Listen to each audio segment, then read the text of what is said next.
अस्सलाम वालेकुम नाज़रीन, मैं हूं असद अली तूर अपने प्रोग्राम असद तूर अनसेंसर्ड के साथ।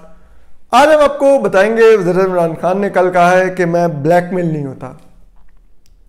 तो हम आपको बताएंगे कि क्या वज़ीर आज़म इमरान खान वाकई ब्लैकमेल नहीं होते।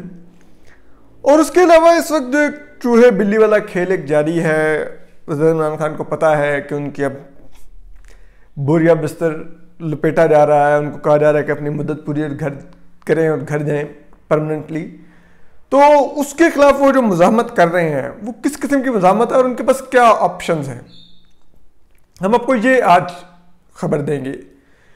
तो देखिए, सबसे पहले तो बात यह है कि वज़ीर इमरान खान ने कहा कि मैं जहांगीर तरीन के लिए कल उस्मान बुज़दार आए, उन्होंने आके बताया वज़ीर इमरान खान को हम आपको ये अंदर की खबर दे रहे हैं, और उन्होंने बताया कि मैंने इनको जहांगीर तरीन और इनके ग्रुप के लोगों को अकोमोडेट कर दिया है, क्योंकि इमरान खान और उस्मान बुज़दार में अब ये तय पाया है कि किस तरह से जहांगीर तरीन को अब आहिस्ता आहिस्ता इस मसले को फिजल आउट करना है और इस प्रेशर को ख़त्म करना है। उसमें जो जहांगीर तरीन के लोधरा के जो DPO थे उनको तब्दील कर दिया गया इकरार हुसैन को। इसके अलावा जो दीगर जो MPs और MNS थे उन्होंने SHOs तक तमाम अपने हल्के के चेंज करवाए हैं। SHOs DPOs सब तब्दील कर दिए गए हैं। किसी ने इजाज़त ली है कि मैंने कुत्तों की लड़ाई करवानी होती है, मतलब वो लड़ाई की उसको इजाज़त मिल गई, मतलब इस किस्म की ये इन MNS और MPs के ख्वाहिशात पूरी की गई हैं। अब जो DPO तब्दील किए गए हैं इकरार हुसैन, आप अंदाज़ा कीजिए कि वो जिस दिन 1 साल पहले तैनात हुए थे तो उनको PTI के एक लीडर ने कहा कि आप चार्ज ही मत लें जाके लोधरा में, क्योंकि आपको जहांगीर तरीन से मुशावरत के बगैर वहां पे DPO लगा दिया गया। लेकिन उन्होंने उस वक्त के जो साबिक ID पंजाब थे उनसे कंसल्ट किया, तो उन्होंने कहा कि नहीं, आप जाएं जाके चार्ज लें, मैंने आपको लगाया है। लेकिन अब जब उनके ऊपर जहांगीर तरीन का एतराज़ बरकरार रहा और बात आई इनाम गनी तक, तो इनाम गनी ने नहीं स्टैंड लिया, क्योंकि इनाम गनी एक कमज़ोर ऑफिसर है। जाहिर बात है उनके खिलाफ तो ह्यूमन स्मगलिंग की भी एक इंक्वायरी में उनका नाम आया हुआ है, लेकिन क्योंकि टेंटेड थे तो इधर लगा दिए कि जैसे कहेंगे वैसे करेंगे, तो उन्होंने तब्दील कर दिया अब इकरार हुसैन को। अब जहांगीर तरीन की मर्जी का DPO आ गया, अब ठीक है मौजें करें, और वो DPO भी जूनियर है, लेकिन चले ठीक है, वो DPO बनता ही नहीं था, लेकिन चले DPO लगा दिया गया। तो यूं वज़ीर इमरान खान इस वक्त जहांगीर तरीन के लोगों को अकोमोडेट कर रहे हैं, फिर कह रहे हैं मैं ब्लैकमेल नहीं हूँ। ये क्या हो रहा है? कभी आप फवाद चौधरी को भिजवा रहे हैं उनके पास, कभी आप उस्मान बुज़दार उनसे मुलाकातें करके मिन्नतें कर रहे हैं, कभी कोई जो पंजाब का सेक्टर इंचार्ज है वो जाके कर रहा है। तो ये क्या हो रहा है? ये ब्लैकमेल नहीं हो रहा तो क्या हो रहा है?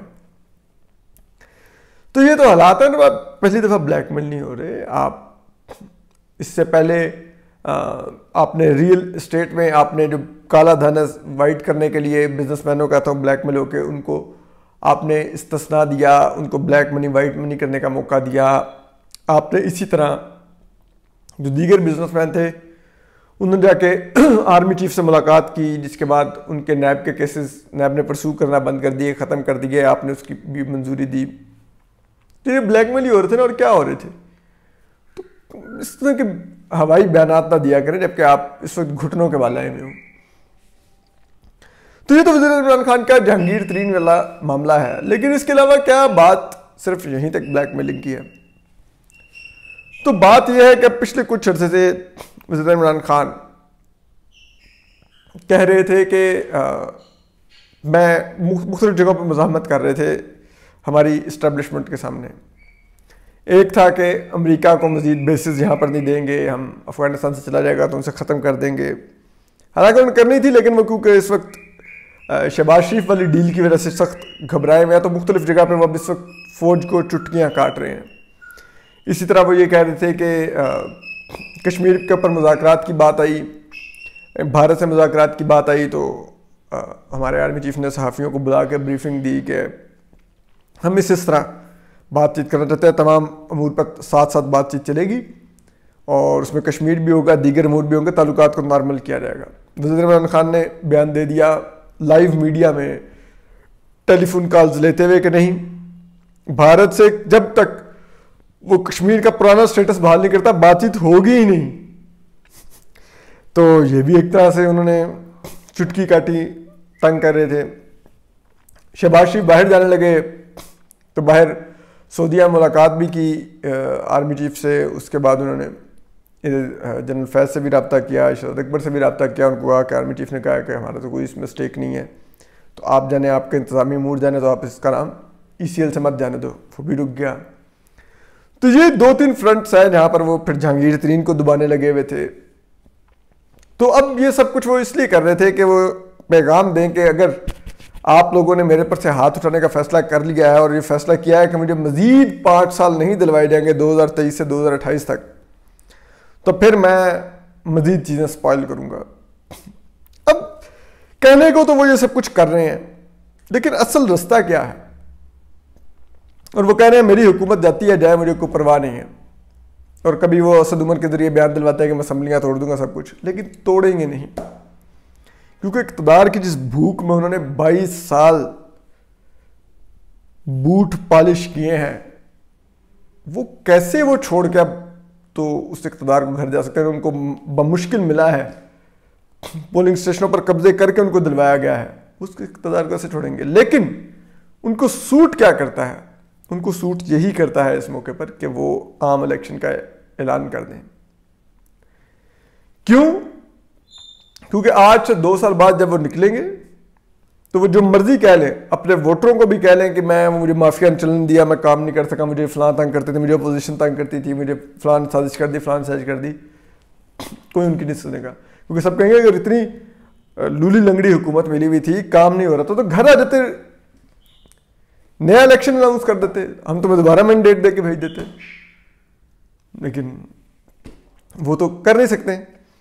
तो अब अगर देखा जाए कल इलेक्शन हो या 2 साल बाद हो, PTI तो नहीं जीत रही, लेकिन हाँ अगर फौरी इलेक्शन हो जाए, इमरान खान असम्बलियाँ खुद तोड़ दें और कहें मैं आ रहा हूँ आपके पास, एक जज्बाती तकरीर करें कि मैं आ रहा हूँ, मुझे माफियाज नहीं चलने दे रहे, मेरे खिलाफ साजिशें हो रही हैं, मैं आ रहा हूँ आपसे मैंडेट लेने, तो कम से कम जो PTI का कोर वोट बैंक है वो इमरान खान के पीछे खड़ा हो जाएगा। और हम फिर कह सकते हैं कि PTI के पास कम से कम 2013 जितनी सीटें जरूर होंगी, यानी कि 30 से 35 के लगभग। लेकिन अगर 2 साल बाद इलेक्शन हुए तो तहरीक इंसाफ के पास उतनी सीटें भी नहीं होंगी जितनी काफ लीग के पास 2013 में थी, यानी कि 3-4 सीटें भी नहीं होंगी। ये हालत होगी तहरीक इंसाफ की अगर 2023 में इलेक्शन हुए। हमारे पॉलिटिशियंस हमेशा कंप्रोमाइज होते हैं, वो सोचते हैं कि नहीं यार मैं थोड़ा बच जाता हूँ, कर लेता हूँ, हो सकता है मैं किसी तरह मुद्दत पूरी कर दूँ तो शायद कुछ डिलीवर कर दूँ तो अगले इलेक्शन में मेरा कोई सीन बन जाए। नहीं होगा। मियां नवाज शरीफ ने एक तकरीर की 20 सितंबर 2020 को, जिसमें उन्होंने बात की कि रियासत के ऊपर रियासत कायम हो चुकी है, और उन्होंने सारा कि किस तरह वज़ीर-ए-आज़म मुल्क में भी नहीं होता और बैरूनी मुल्क ऑपरेशन हो जाते हैं, मुल्क बदनाम होता है वगैरह वगैरह, उन्होंने बहुत बातें की। ये बातें उनको 20 सितंबर को नहीं करनी चाहिए थी। उनको जब पनामा स्कैंडल आया था तो कौमी असम्बली में उन्होंने तकरीर की थी, जिसमें उन्होंने मशहूर ज़माना तकरीर की थी कि ये है वो ज़राए। बिल्कुल नहीं, वो तकरीर 20 सितंबर वाली उस दिन बनती थी जब पनामा स्कैंडल आया था।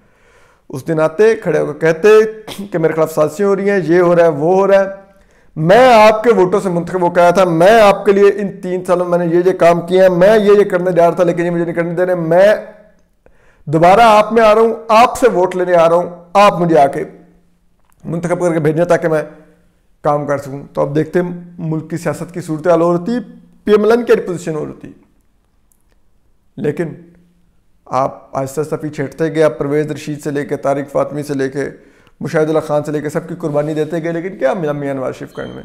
गर्दन अपनी भी तुरवा बैठे, आज लाइफ टाइम डिस्क्वालीफाई होकर बैठे हुए। तो ये टाइमिंग बड़ी मैटर करती है सियासत में। आप जब समझते हैं कि नहीं इक़्तिदार मेरे पास है, मैंने इसको छोड़ना नहीं, तो फिर उसकी कीमत बहुत भारी अदा करते हैं। ये हमारे सियासतदानों को सीखना होगा कि एस्टेब्लिशमेंट को आइडिया है कि ये इक़्तिदार से चिमटा रहना चाहते हैं, ये असम्बली से बाहर नहीं जा चाहते। अभी देखिए ना पीपल्स पार्टी ने इस्तीफे दिए, ना नून ने दिए, ना किसी और ने दिए, JDO-FA ने दिए, ऐलान सारे करते रहे। क्यों? क्योंकि असम्बली से बाहर निकला सब, ये बड़ा दिल जिगरे का काम होता है।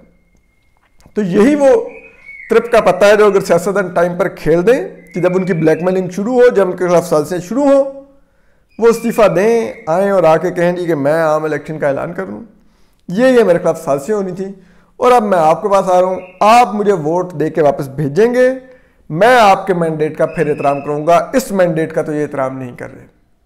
तो अब देखें सूरत हाल और हो। अभी देखें मियां नवाज शरीफ बोल रहे हैं तो क्या हो रहा है इस मुल्क में। इमरान खान साहब को समझना होगा, इस्टेब्लिशमेंट के बूटों में बैठकर आप लीडर नहीं बनते। जुल्फकार अली भुट्टो लीडर बना जब उसने ठोकर मारी अयूब खान को और उसके इक़्तिदार से बाहर आके अलग पार्टी बना ली। नवाज शरीफ लीडर बना जब ज़िया के बाद उसने मुज़ाहमत शुरू की उस वक्त की फौजी इस्टेब्लिशमेंट के खिलाफ, चाहे वो मिर्ज़ा असलम बेग हों, चाहे वो जहांगीर करामत हों, चाहे वो you can name Asif Nawaz Janjua हों, जनरल मुशर्रफ हों, वो उस वक्त जाके लीडर बने। ये बात याद रखिएगा। तो इमरान खान साहब आपको लग रहा है आप बूटों में बैठ के लीडर बन रहे हैं, आप लीडर नहीं बन रहे, आप एक पपेट है, इससे ज़्यादा कोई हैसियत नहीं और आपको बड़ा अफसोसनाक अंजाम 2 साल बाद आपका वेट कर रहा है। बहरहाल अपना ख्याल रखिए, सलामत रहिए, अल्लाह हाफिज़।